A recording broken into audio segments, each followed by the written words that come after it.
Hello, welcome to Return to Life.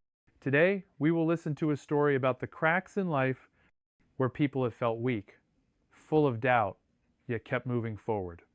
If you are standing between exhaustion and hope, this story may be for you. Emily Carter stood in front of the bathroom mirror longer than usual that morning. The house was quiet, too quiet. Her husband had already left for work, the coffee maker was still warm, and the winter light outside the small window painted everything in pale gray. It was the kind of ordinary morning she had lived through thousands of times before, the kind that never announced anything bad. She leaned closer to the mirror and lifted the collar of her pajama top. There it was again, a raised lump on the side of her neck, firm, smooth, larger than it had been yesterday. Emily pressed it gently with 2 fingers. It didn't hurt. Not really. Just a dull pressure like pushing on a bruise that hadn't decided whether it wanted to hurt yet. She tilted her head, studying the skin. The color was slightly darker than the surrounding area, almost purplish, but not enough to alarm her. She sighed. Great, she muttered to herself. Another one. Over the past few days, more had appeared. One near her collarbone, another along her upper arm. They all shared the same strange quality, too solid to be pimples, too calm to feel like infections. They didn't throb, they didn't itch, they simply existed, quiet and stubborn, as if they had always been there and she was the one who had just failed to notice them before. Emily straightened up and ran a hand through her hair, now threaded with more gray than she liked to admit. 46, she thought. This is what 46 looks like. For the past 3 weeks her life had been a blur of late nights and early mornings, overtime at the warehouse, coffee replacing meals, meals replacing sleep. She had gone to bed after midnight more nights than she could count, her mind still buzzing with checklists and unfinished tasks. Her body had complained in subtle ways. Stiff joints, headaches, a constant heaviness behind her eyes, but nothing dramatic enough to force her to stop. And skin problems? Those were easy to explain. Stress does weird things, she told herself. Hormones too. Everyone says that once you hit your 40s, your body starts playing tricks on you. She turned slightly, checking the side of her arm in the mirror. The largest lump had developed a darker center overnight. Not black, not red, just different. Like the skin there had decided to stop participating in the rest of her body. Emily frowned for a moment, then shrugged. It doesn't hurt, she thought. That's what mattered. She reached into the cabinet and pulled out a tube of antibacterial cream, the same one she had used for cuts and scrapes for years. She dabbed a little onto her fingertip and rubbed it gently over the area. The skin felt oddly numb under her touch, as if it belonged to someone else. You're fine, she said aloud, her voice echoing softly in the small bathroom. You're just tired. She covered the spots with a long-sleeved shirt and buttoned it up to her neck. By the time she grabbed her coat and keys, the mirror no longer reflected anything unusual. Just a middle-aged woman heading into another long day. Outside, the air was cold and sharp. Emily locked the door behind her and walked to her car, already mentally rehearsing the tasks waiting for her at work. The warehouse had been short-staffed for months, and the backlog of shipments never seemed to shrink. There was always something that needed lifting, moving, sorting. She didn't think about her skin again, not while driving, not while parking, not while pulling on her gloves and stepping into the familiar dusty air of the warehouse. The smell of old materials, leather, fabric, dried hay clinging to imported goods, wrapped around her like it always did. This place had never scared her. Emily had worked here long enough that the environment felt normal, even comforting in its predictability. Pallets stacked high, burlap sacks lined against concrete walls, crates that had traveled across states, sometimes countries, before landing here. She had never asked too many questions about where everything came from. It wasn't her job to wonder, it was her job to keep things moving. By mid-morning, she felt slightly warm beneath her jacket. A faint headache pulsed at her temples, but she ignored it, chalking it up to another night of bad sleep. When she reached up to rub her neck absent-mindedly, her fingers brushed against the lump again. It felt a little bigger. Emily paused, just for a second.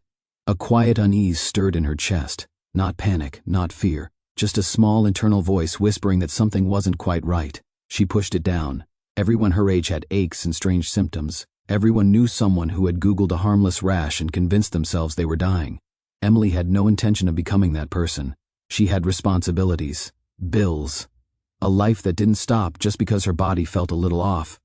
If it gets worse, I'll see someone, she promised herself. For now, there was work to do. What Emily didn't know, what she couldn't know, was that her body had already noticed the danger long before she did. The skin, the body's first and quietest line of defense, had sounded the alarm in the only way it knew how. Not with pain, not with urgency, but with silence. With changes subtle enough to be dismissed, especially by someone too tired to listen closely. There are diseases that announce themselves loudly, bursting into a life with fever and agony. And then there are others. The ones that wait. The ones that slip past attention, settle in, and remain patient, sometimes for days, sometimes for years, until the moment when ignoring them is no longer an option. That morning, standing in front of her mirror, Emily Carter had no idea she had already crossed the most dangerous stage of all, the stage where doing nothing still feels safe. Emily had always thought of the warehouse as an honest place, nothing fancy, nothing hidden. Just work that needed to be done and people who showed up every morning to do it. The building sat on the edge of town, a wide concrete structure with a faded company logo above the loading docks. Trucks came and went throughout the day, bringing in shipments from farms, processing plants, and suppliers scattered across the Midwest. To Emily, it had always felt solid, predictable, safe in the way that routine can trick you into believing nothing unexpected will ever happen. She clocked in just before 8, slipping on her gloves as she joined the others on the floor. The air inside was thick with familiar smells. Dust, dried plant fibers, animal hides treated and packed months earlier. When the overhead doors opened, cold air rushed in, lifting fine particles that hung briefly in the light before settling again on every surface. Emily barely noticed anymore. She had learned long ago how to breathe through her mouth when the dust got heavy, how to wipe her hands on her jeans when gloves tore, how to keep moving even when her back protested. This was what being reliable looked like. This was what paid the bills. As she lifted a crate onto a pallet, her coworker Mark glanced over. "You look tired," he said. Emily gave a short laugh. "Story of my life. Join the club," he replied, already turning back to his task. No one talked much in the mornings. Everyone was conserving energy, saving their words for later in the day when the hours felt heavier. The radio played softly somewhere near the supervisor's office, a country song drifting in and out beneath the hum of machinery. Emily worked steadily, but the faint headache she'd felt earlier didn't go away. If anything, it seemed to spread, a dull pressure settling behind her eyes. She reached up again, rubbing the side of her neck through her sleeve. The skin felt warm, still not painful, just present. She ignored it. At lunch, she sat alone at one of the metal tables near the back, unwrapping a sandwich she barely tasted. Her phone buzzed with a message from her husband asking how her day was going. "Fine," she typed back after a pause. She didn't mention the lumps. She didn't mention the fatigue. It wasn't worth worrying him over something that would probably disappear on its own. Emily had grown up watching her parents work through everything. Colds, back pain, long shifts that left them barely able to stand at the end of the day. Complaining had never fixed anything. Showing up did. By the afternoon, the warehouse felt warmer. Sweat dampened the back of her shirt as she helped unload another shipment. Heavy sacks stacked high, their coarse fabrics scratching against her gloves. Some were stamped with faded labels, others marked only with numbers and destinations long past. She wondered vaguely how long some of these materials had been sitting in storage before they reached this place. Weeks, months, longer? The thought passed quickly. It wasn't her responsibility to trace origins. Everything here had already passed inspections. That was what rules were for. Still, as she bent to lift another sack, a wave of dizziness washed over her. Emily straightened abruptly, gripping the edge of the pallet until the room steadied. Her heart beat faster for a moment, then slowed.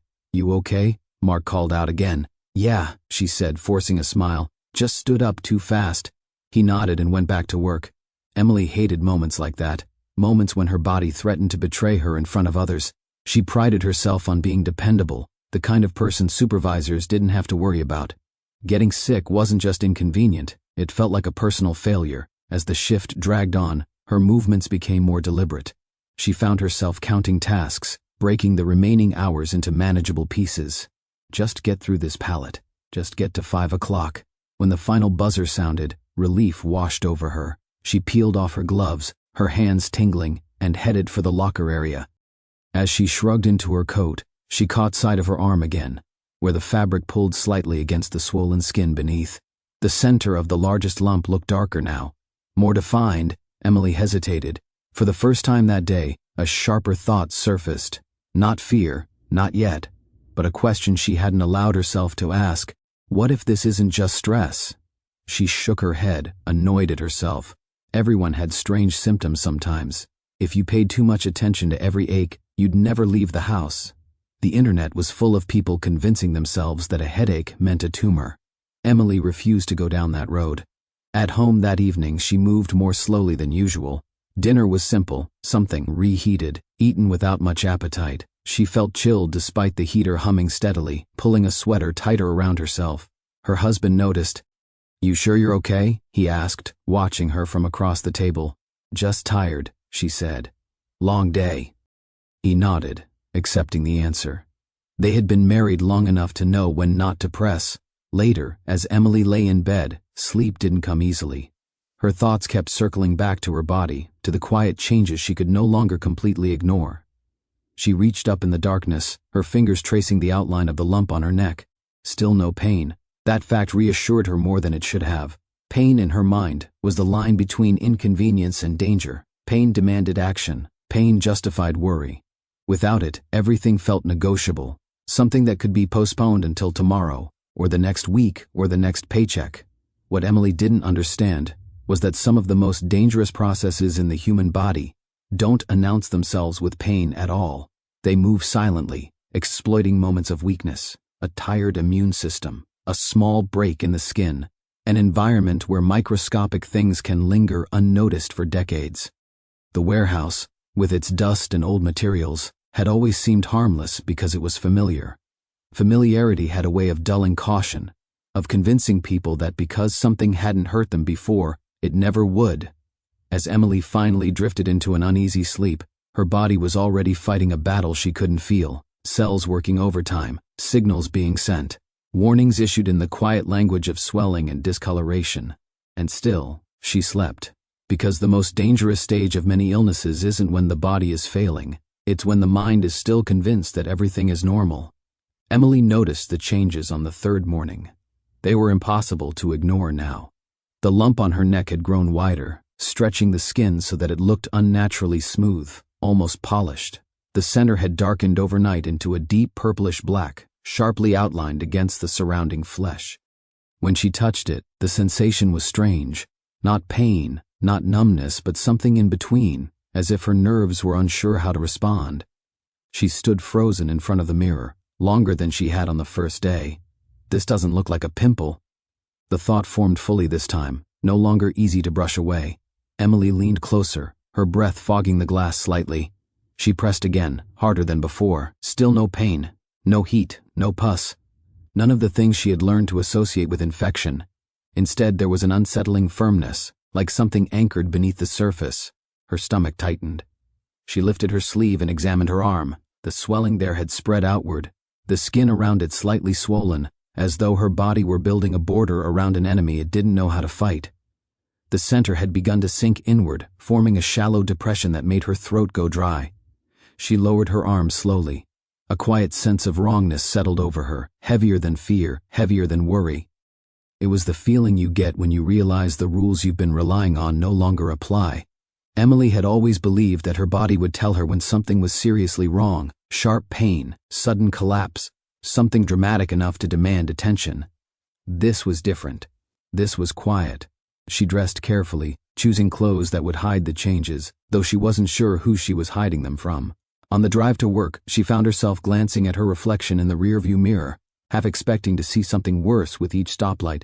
At the warehouse, the familiar smells hit her as soon as she stepped inside. Dust floated lazily in the air, catching the light from the high windows. Normally this sight grounded her. Today it made her uneasy. She pulled on her gloves and began working, but her focus slipped again and again. Every brush of fabric against her skin reminded her of what lay beneath. Every stretch of her neck sent a faint, unnatural pressure through the swollen area.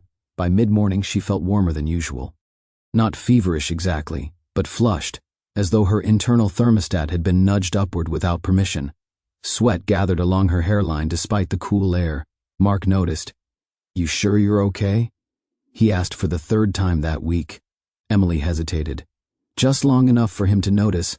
"I think I might be coming down with something," she said finally. "Well, don't be a hero," he replied. "Go get it checked if you need to." She nodded, but said nothing more. Getting it checked felt like crossing a line she wasn't ready to cross yet. It meant admitting that this wasn't normal, that she might not be in control. At lunch, she sat staring at her food again, her appetite gone. Her phone buzzed with an alert from a news app she followed out of habit. The headline mentioned a recall of contaminated agricultural products in another state. She skimmed it absently, then locked the screen. Contamination. Infection. Dangerous words, but distant. Abstract. They had nothing to do with her, or so she told herself.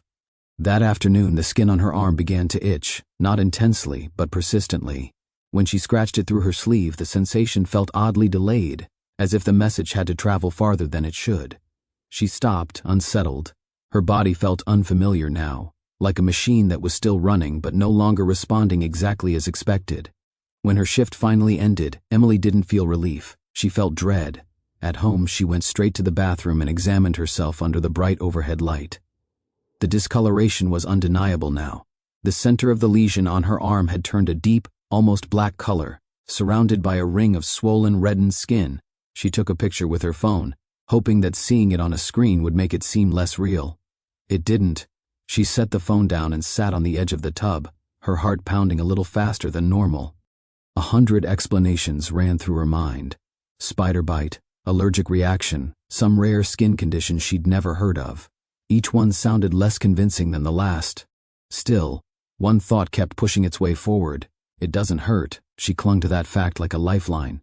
Pain had always been her measure of seriousness. No pain meant no emergency. No pain meant time to wait, time to see if it resolved on its own. She searched online that evening, careful with her wording, avoiding anything that might lead to worst-case scenarios. Hard lump on skin, no pain. Dark center skin lesion. The results were a blur of possibilities, most of them benign, some of them alarming enough that she closed the browser quickly. She didn't want to scare herself. She didn't want to imagine things that weren't happening. After all, she reminded herself, she still felt mostly okay. A little tired, a little warm, nothing she couldn't push through. That night her sleep was restless. She woke several times, her sheets damp, her heart racing for no clear reason. Once she dreamed that something was crawling beneath her skin, moving slowly, deliberately, as though it knew exactly where it was going. She woke with a sharp intake of breath, her hand flying to her neck. Still no pain. In the morning, she noticed swelling under her jaw, a subtle fullness that hadn't been there before. She pressed gently along the area and felt a firm tenderness deep beneath the surface. Lymph nodes, she thought dimly. The word carried weight, even if she didn't fully understand why. At work, she moved more slowly than usual. Her co-workers noticed, though no one said anything. The warehouse felt louder, harsher. The smell of dust seemed stronger, more invasive, clinging to her clothes and skin. She caught herself wondering, really wondering for the first time, what exactly she had been exposed to over the years, where all of this material had been before it arrived here. How long it had sat in barns, in fields, in places no one thought about anymore.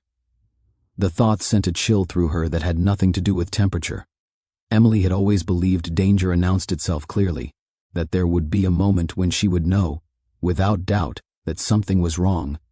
Instead, what she felt now was a growing certainty built on absence. The absence of pain, the absence of clear answers, the absence of anything she could point to and say, "This is definitely it." That uncertainty was worse than fear, because it invited delay. By the end of the day, her decision felt inevitable. She couldn't keep pretending. This was nothing. She couldn't keep negotiating with herself, setting arbitrary deadlines that kept getting pushed back. As she drove home, her hands gripping the steering wheel tighter than necessary, Emily made a quiet promise. Tomorrow, she would see a doctor, not because she was sure something was wrong, but because she was no longer sure that everything was right. And somewhere deep inside her body, far beyond her awareness, something that had waited patiently for years, maybe decades, continued to do exactly what it had evolved to do: remain unnoticed. The clinic smelled like disinfectant and old magazines. Emily sat in a plastic chair against the wall, her coat folded neatly on her lap, watching the second hand of the clock crawl forward.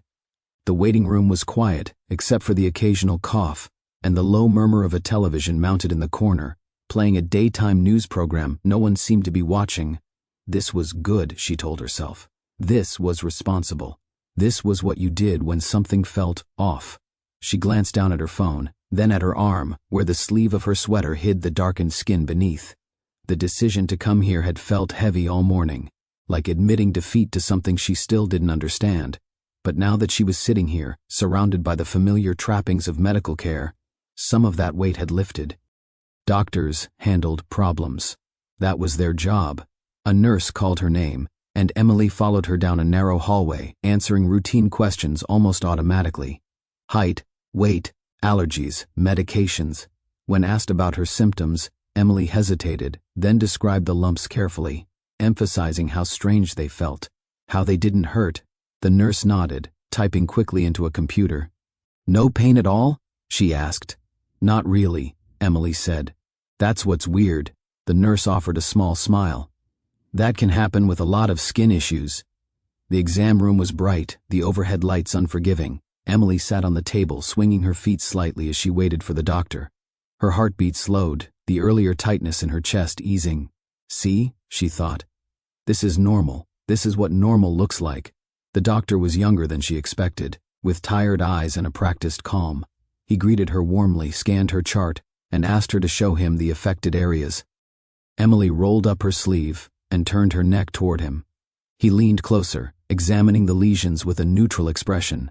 He pressed lightly around the edges, then stepped back. "Does this hurt when I press here?" he asked. "No," she said. "Just feels firm." He nodded again, thoughtful but unalarmed. "It looks like a localized skin infection," he said after a moment. "Possibly from a small break in the skin that got bacteria in it. It happens more often than people realize."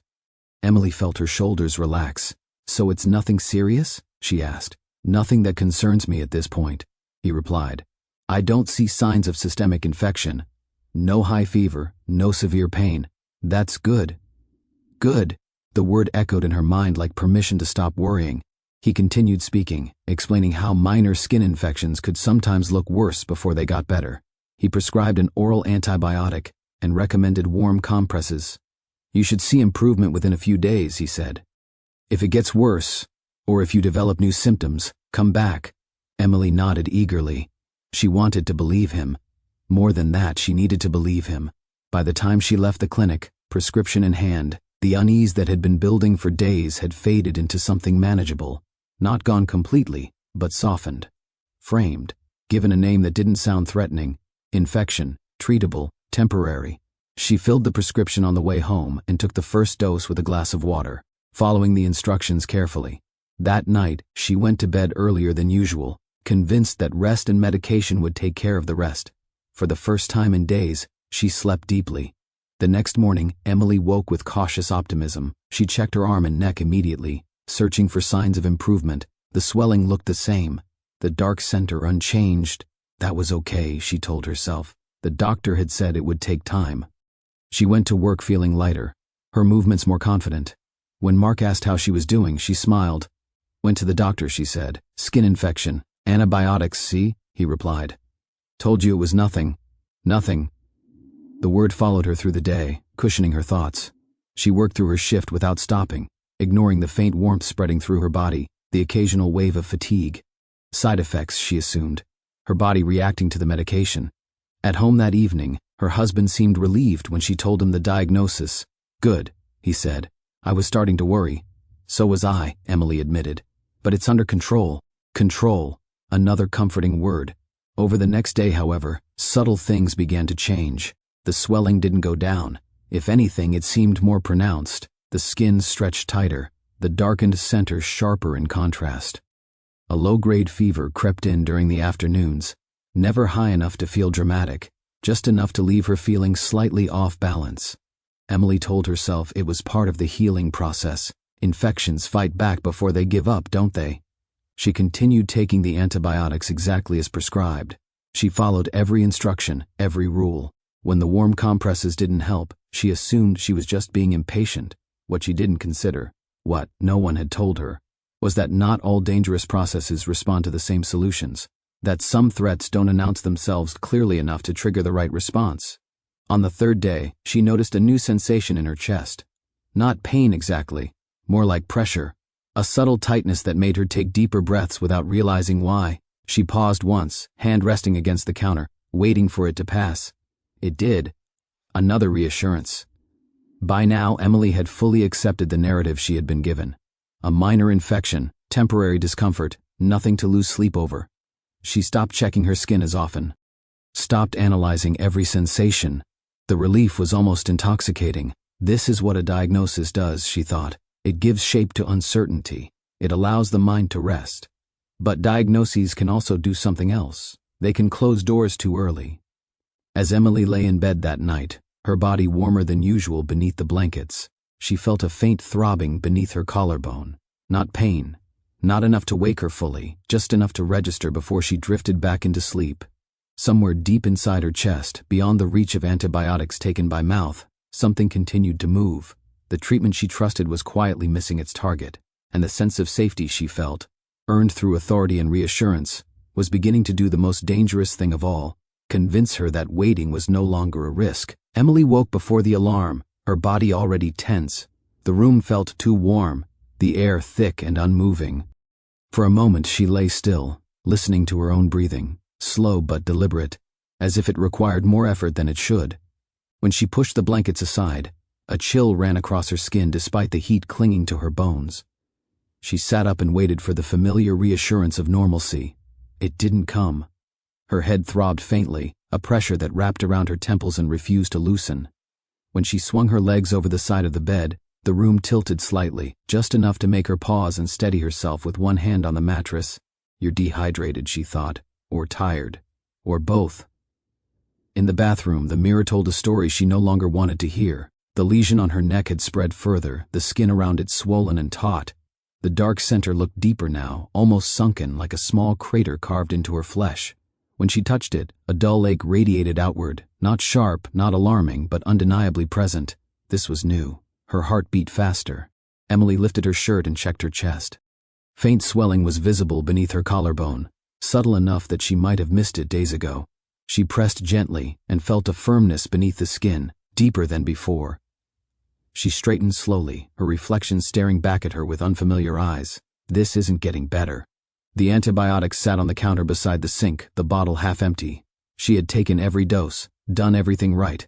The realization that the medication wasn't working unsettled her more than the symptoms themselves. At work, she struggled to keep up.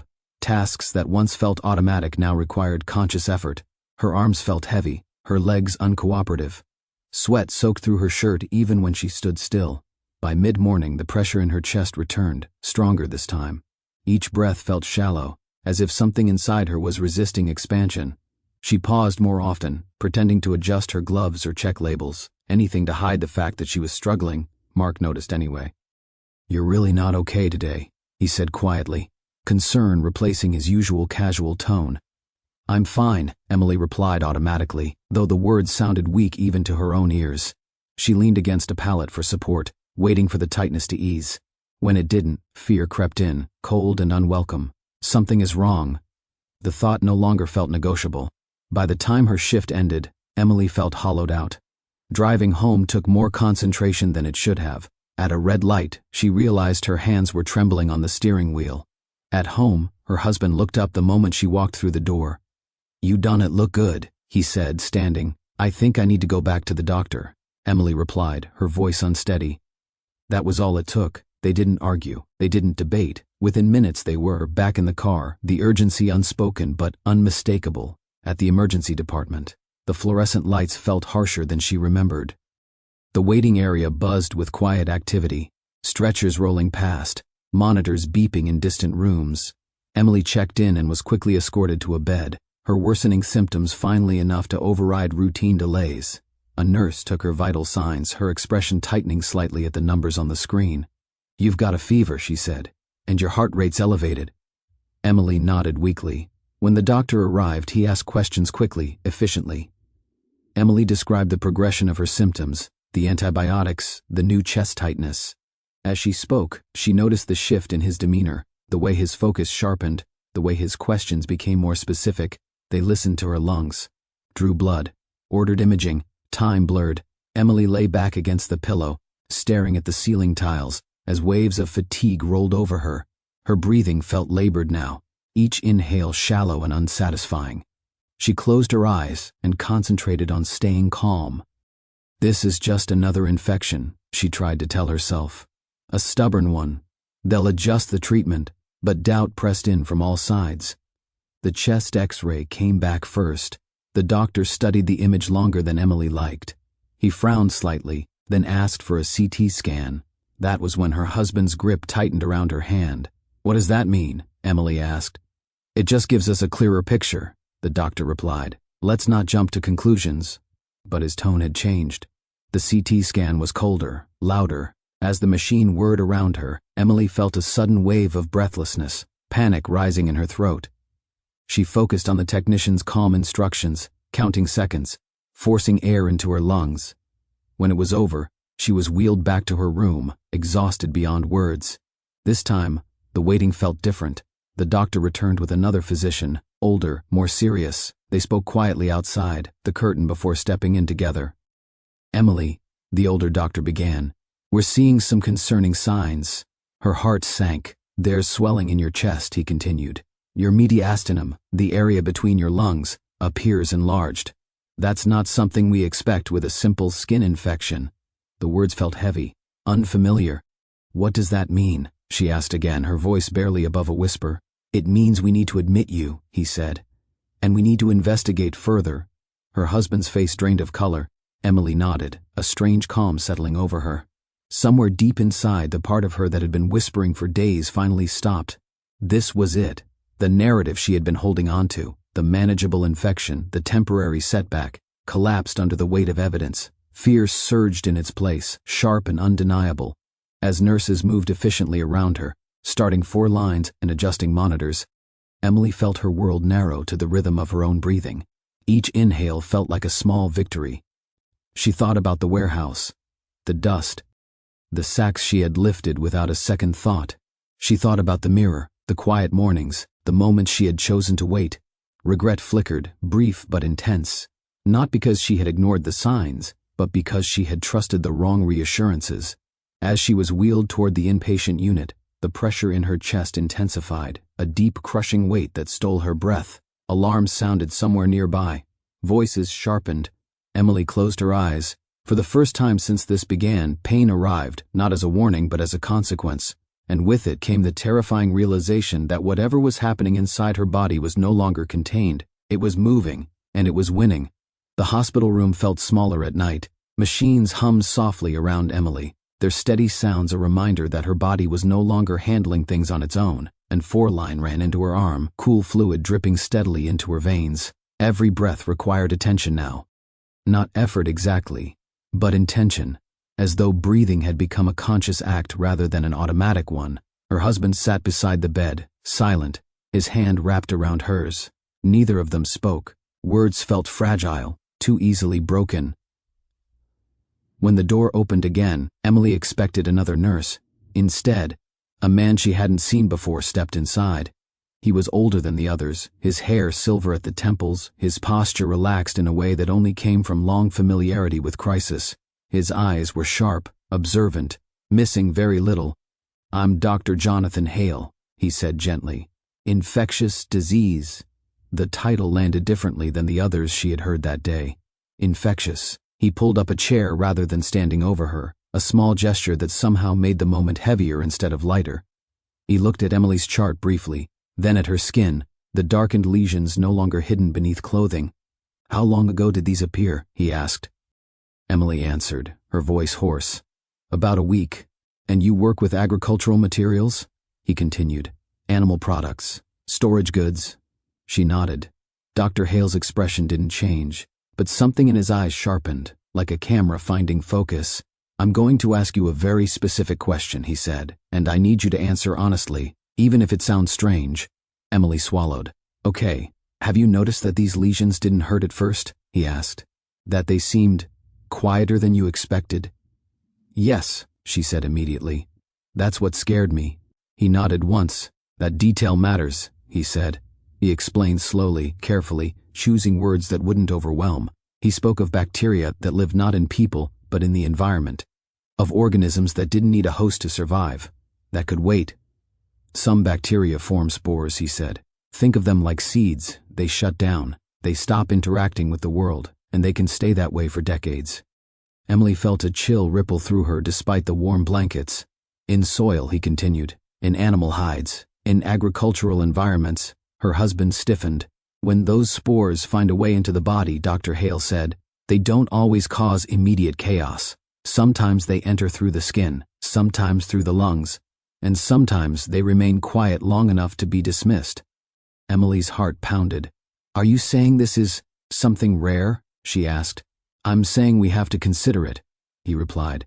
Because if it is what I think it might be, waiting for confirmation would be dangerous. He explained what the imaging had shown. The swelling in her chest, the enlarged lymph nodes deep behind her sternum, the pattern that didn't fit common infections. When you inhaled those spores, he said, or when they entered through your skin, your immune system did exactly what it was supposed to do. Specialized cells picked them up, trying to neutralize them. Emily listened intently, her fear held in check by the calm certainty of his voice. But instead of destroying them, he continued, those cells carried the spores deeper into your body, into the lymph nodes in your chest. He paused, letting that sink in. That's where they wake up, he said quietly. Emily's breath caught. They begin to multiply, Dr. Hale went on. And they release toxins, not the kind that cause immediate pain, the kind that damage blood vessels, cause swelling, interfere with oxygen delivery. Her chest tightened instinctively, as if responding to the words alone. This isn't something we diagnose casually, he said, and it's not something we wait on when the signs are there. What are you talking about? Her husband asked, his voice strained. Dr. Hale met his gaze. Anthrax. The word hung in the air, heavy and surreal. Emily's first thought was absurdly simple. That's something from movies. She had heard the word before, in news stories, in conversations that felt distant and hypothetical. It had never belonged in a hospital room, never belonged to her. I don't, she began, then stopped. I don't feel like I'm dying. Dr. Hale nodded. That's one of the reasons this disease is so dangerous. He explained that anthrax wasn't spread from person to person, that it wasn't contagious in the way people feared, that it came from the environment, from places people didn't think to be afraid of anymore. And the form we're most concerned about, he said, doesn't announce itself early. By the time patients feel severe pain, the disease has often progressed too far. Emily's mind raced backward through the past week. The quiet swelling, the absence of pain, the reassurance she had clung to. So what happens now, she asked. Dr. Hale didn't hesitate. We treat, he said. Immediately, he outlined the plan with precision. Multiple intravenous antibiotics, chosen not for convenience, but for coverage. Medications designed to neutralize the toxins already circulating in her bloodstream. Monitoring in case her breathing worsened. Don't you need to be sure? Her husband asked. Dr. Hale shook his head. In cases like this, he said, certainty comes too late. We act on suspicion because the cost of waiting is too high. Emily searched his face, looking for doubt. She didn't find any. Around her, the room came alive with movement. Nurses adjusted her 4S. New medications were prepared. The quiet hum of the machines grew louder, more insistent. As the first antibiotic began to flow into her veins, Emily felt a strange mix of terror and relief. Terror at the name of the thing attacking her. Relief that someone finally understood what was happening. Dr. Hale remained by her bedside for a moment longer. I won't lie to you, he said. This is serious. But you came in before the worst stage. That matters. Emily nodded, tears slipping silently down her temples into her hair. If I had waited longer, she whispered. He didn't answer immediately. Yes, he said finally. It would have been much harder. After he left, the room fell quiet again, though the silence felt different now, charged, fragile. Emily stared at the ceiling, her mind replaying every choice she had made, every time she had told herself it was nothing, every reassurance she had accepted because it was easier than fear. She understood something now that she hadn't before. Danger didn't always come with sirens. Sometimes it came wrapped in familiarity, in routine, in the comforting absence of pain. As the medications worked their way through her body, Emily focused on breathing, in, out. Each breath still felt heavy, but no longer futile. Somewhere deep inside her, a battle was underway, cells clashing with something ancient and patient, something that had waited quietly in the world until the right moment arrived. For the first time since this began, Emily wasn't waiting anymore. She was fighting. Time stopped behaving normally after that. The first night blurred into morning, then folded back into itself again.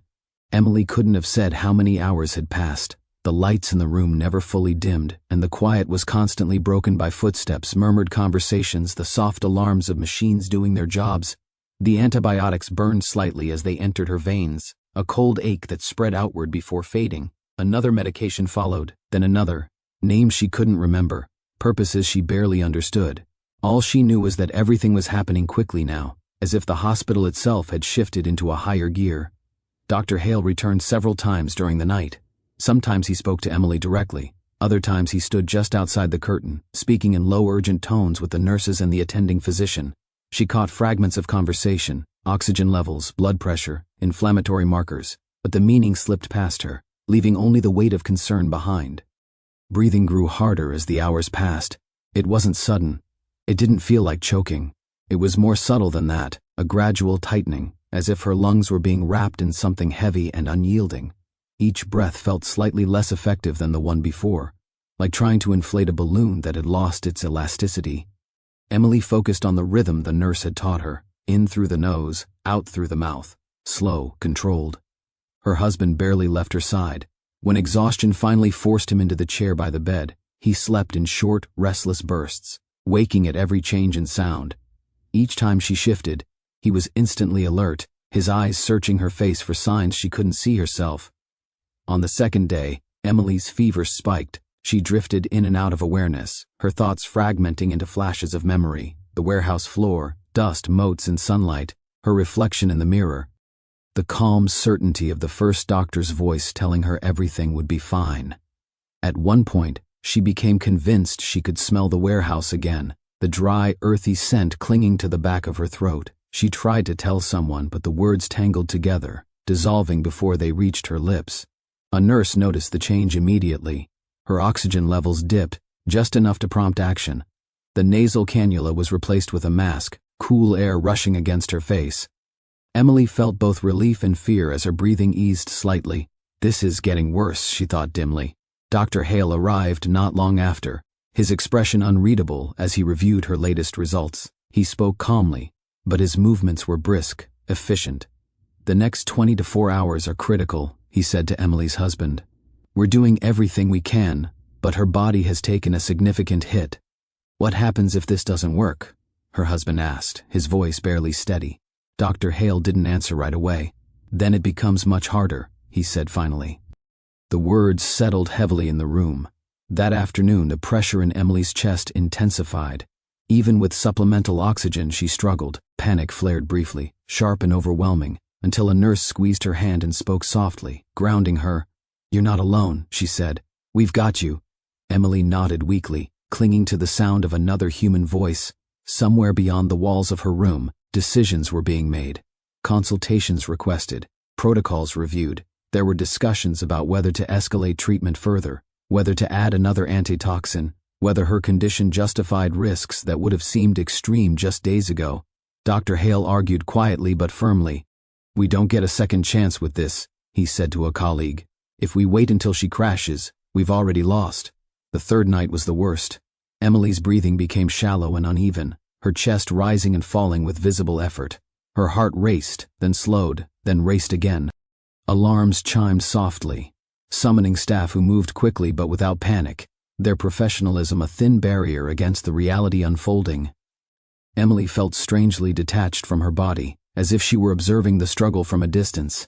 Pain flared intermittently, sharp enough to cut through the haze, then receded, leaving exhaustion in its wake. She thought about her life in fragments, mornings that had felt ordinary, decisions that had seemed small at the time, how easily everything could have gone unnoticed for just a little longer. In a brief moment of clarity, she caught Dr. Hale's eye. "I didn't know," she whispered, the words barely audible. He leaned closer. "No one does," he said quietly. "That's not your fault." Her oxygen levels dropped again, this time more significantly, the room filled with motion. A respiratory therapist adjusted equipment. A nurse called out numbers. Emily's husband was gently guided back, his face pale, his hands clenched uselessly at his sides. The mask was replaced with something more substantial, the sound of forced air loud in her ears. Emily fought the instinct to pull away, focusing instead on the rhythm of the machine. In, out. For a long moment, too long. Nothing improved. Then, slowly, almost imperceptibly, the numbers stabilized. The change was small, fragile. But it was enough. By the morning of the fourth day, Emily was still alive. The fever began to recede, leaving her weak but more present. Her breathing, while still labored, no longer felt like a losing battle. Dr. Hale reviewed her labs with cautious optimism, his words measured. "She's responding," he said, "not out of danger, but this is what we needed to see." Emily heard this through a fog of exhaustion, but the relief on her husband's face told her everything she needed to know. Later that day, when the room was quiet again, Dr. Hale stood by her bed and spoke directly to her. "The first 72 hours are often the difference," he said. "You made it through the worst of it." Tears welled in Emily's eyes, spilling silently down her cheeks. "I almost didn't come back," she whispered. "I almost waited." "Yes," he said gently. "And that's why we talk about this. Because so many people do." As the machines continued their steady work, Emily lay still, her body battered but holding on. She felt changed in a way she couldn't yet articulate. Stripped of assumptions, stripped of the belief that danger always made itself obvious. The fight wasn't over. Recovery would be long. Complications were still possible. But for the first time since the diagnosis, hope was no longer just an idea. It was something measurable, something that rose and fell with each breath she managed to take on her own. Recovery did not arrive all at once. It came in fragments, in small victories that would have meant nothing to her before. Sitting up without dizziness, breathing without the machine for a few minutes longer than the day before. The quiet triumph of walking a few steps down the hallway, her legs trembling beneath her weight. Emily stayed in the hospital longer than she had expected, longer than anyone had initially promised. The danger passed slowly, reluctantly, as if whatever had taken hold inside her was unwilling to let go without a fight. When Dr. Hale finally told her she would be discharged, his expression was careful. "You survived something most people never see," he said. "But your body paid a price." The scans showed residual damage in her lungs. Nothing catastrophic, but enough to change things. Enough that climbing stairs left her breathless. Enough that returning to the warehouse was no longer an option, at least not for a long time. Perhaps not ever. Emily listened quietly, absorbing the words without protest. She understood now that survival was not the same as returning to who she had been. At home, the world felt different. The familiar rooms seemed smaller, quieter, as though they had been waiting for her to notice them properly. Sunlight through the kitchen window looked sharper. The sound of the kettle boiling felt louder than it should have. Her body felt fragile in a way it never had before. Not weak, just changed. She moved more deliberately now, aware of her breathing, aware of how quickly fatigue set in. Each inhale felt precious, earned. Friends and coworkers called to check in. They told her how lucky she was, how close it had been. Some joked nervously, trying to make sense of something that frightened them. Emily smiled and thanked them, but the word lucky didn't sit right with her. Lucky implied randomness. This hadn't been random. It had been quiet, predictable in hindsight, a chain of small decisions built on reasonable assumptions, assumptions she had shared with nearly everyone she knew. She thought often about the mirror, about that first morning, standing half awake, dismissing what her body had tried to show her. She thought about the comfort of reassurance, how easily it had wrapped around her fear and convinced her to wait. Waiting, she now understood, had been the most dangerous choice of all. Dr. Hale called once after she returned home, checking in. When she thanked him, truly thanked him, he brushed it aside gently. "You did the hard part," he said. "You came back when something didn't feel right." "But I almost didn't," she replied. "Yes," he said. "And that's why this matters." Anthrax, he reminded her, was rare, but not gone. It still lived in the places people stopped thinking about, in soil, in animal products, in environments that felt ordinary because they had always been there. "It doesn't chase people," he said. "It waits." Emily carried those words with her. Weeks later, she drove past the warehouse for the first time since her illness. She didn't stop. She didn't need to. The building looked the same as it always had, solid, unremarkable, harmless at a glance. She realized then how dangerous familiarity could be. Life slowly found a new rhythm, one shaped by limits she hadn't planned for but accepted. She learned when to rest, when to stop, when to listen instead of push through.